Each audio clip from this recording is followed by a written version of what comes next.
Hello viewer, welcome to my channel. আজ এই ভিডিওতে দেখাবো এক্সেলের ছোট্ট একটা টিপস।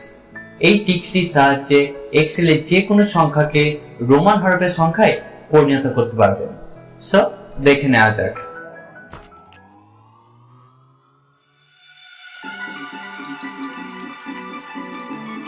এখানে আমি আমার এক্সেল শীটটিকে ওপেন করে নিয়েছি এবং এখানে আমার কিছু সিরিয়াল নাম্বার দেওয়া আছে।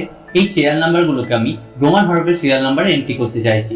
তাহলে রোমান হরফে করব কি করে? তার জন্য আমরা ছোট্ট একটা ফর্মুলা ইউজ করব, যেটা হলো যে ঘরে আপনি রোমান হরফের সংখ্যা করতে যাচ্ছেন সেই ঘরে সমান দেবেন, এরপর লিখবেন রোমান, ফার্স্ট ব্র্যাকেট অন করবেন, এরপর এই সেল অ্যাড্রেসটা ঘরে ক্লিক করে দিন, এরপর এন্টার প্রেস করবেন।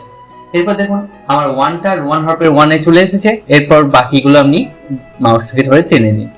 তাহলে আপনি দেখুন যার যা সংখ্যা সেই সংখ্যার রোমান কি হবে, এখানে প্রত্যেকটা সংখ্যা রোমান হরফে দিয়ে দিয়েছে। এছাড়াও আপনি এখানে যে কোনো সংখ্যার রোমান সংখ্যা কি হতে পারে আপনি এখানে দেখে নিতে পারেন। সাপোজ ধরুন এখানে আমি 350 লিখলাম, এই 350 রোমান সংখ্যা হিসাবে কি রকম দাঁড়ায় সেটা আমরা দেখতে চাইছি। সেই জন্য আমরা এখানে সমান লিখে রোমান লিখবো, এরপর ব্র্যাকেট অন করব, এরপর আমরা 350 এর ঘরটা ক্লিক করে দেবো, এরপর এন্টার প্রেস করবো। তো 350 এর রোমান হরফের সংখ্যা যেটা দাঁড়াচ্ছে সেটা হচ্ছে CCCL। সো ফ্রেন্ড, এই ছিল আজকের ভিডিও। আবার দেখা হচ্ছে নতুন কোনো ভিডিওতে নতুন কোনো টপিক নিয়ে। সকলে ভালো থাকবেন, সুস্থ থাকবেন।